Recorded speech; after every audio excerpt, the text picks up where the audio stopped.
திமுகவை ஒழிக்க 2026 கூட்டணி அமைக்கப்படும் என அதிமுக பொதுச் செயலாளர் எடப்பாடி பழனிசாமி அதிரடியாக அறிவித்துள்ளது உடன்பிறப்புகளுக்கு பேரிடியை கொடுத்துள்ளது. நாடாளுமன்ற தேர்தலுக்கு பிறகு நடைபெற்ற பொதுக்குழு கூட்டத்தில் பிஜேபியுடன் கூட்டணி இல்லைன்னு சொல்லி நீங்க தெரிவிச்சிருந்தீங்க. அந்த நிலைப்பாட்டில் உறுதியா இருக்கீங்களா சார்? அதாவதுங்க, கூட்டணி தானே ஏற்கனவே சொல்லிட்டேன், காலமுறை சொல்லிட்டேன்.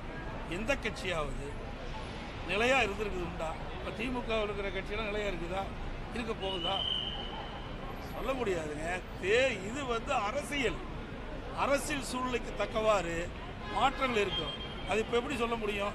ஒவ்வொரு முறையும் தேர்தல் வருகின்ற பொழுது 2019 தேர்தல் எந்த நேரத்தில் நாங்கள் கூட்டணி அறிவித்தோம்? அதாவது பிப்ரவரி மாதம் தான் அறிவித்தோம். 2021 சட்டமன்ற தேர்தல் அப்போ எப்போ அறிவித்தோம்? 2020. இப்படி தேர்தல் வருகின்ற பொழுதுதான் கூட்டணி கட்சி குறித்து ஒத்த கருத்துடைய கட்சியோட பேசி முடிவு செய்யப்படும். இப்போ கூட்டணி இருக்குதா இல்லையான்னு கேட்டா நாங்க எப்படி பதில் சொல்ல முடியும்? அமித்ஷா ஒரு பதிவு போட்டிருக்காரு, தமிழகத்தில் வந்து கண்டிப்பா என்டிஏ கூட்டணி ஆட்சி அமைக்க. ஏங்க அவர் அமைக்க சொன்ன நாங்க என்ன? அதாவது ஒரு கட்சி ஒரு ஸ்டாலின் ஒரு பதில் சொன்னார் தம்பி, அதுக்கு நாங்க வந்து அவை கூட்டணி கட்சியெல்லாம் நாங்கள் ஒரே ஒத்த கொள்கையுடைய கட்சிக்கிறாங்க, அதில் நாங்கள் போய் தலையிட்டு பேசணும். அது வந்து அவருடைய கட்சியோட விருப்பம், புரியுதுங்களா?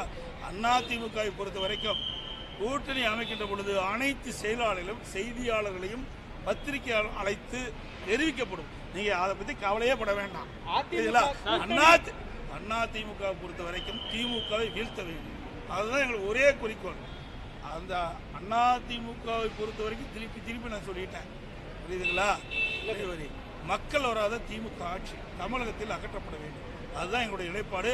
அதற்காக அனைத்து இந்திய அண்ணா திராவிட முன்னேற்ற கழகம் அனைத்து முயற்சியும் எடுக்கும் என்பதை தெரிவித்துள்ளேன். செய்திகளை உள்ளது உள்ளபடி தெரிந்து கொள்ள ரெஃப்ளெக்ட் நியூஸை சப்ஸ்கிரைப் பண்ணுங்க.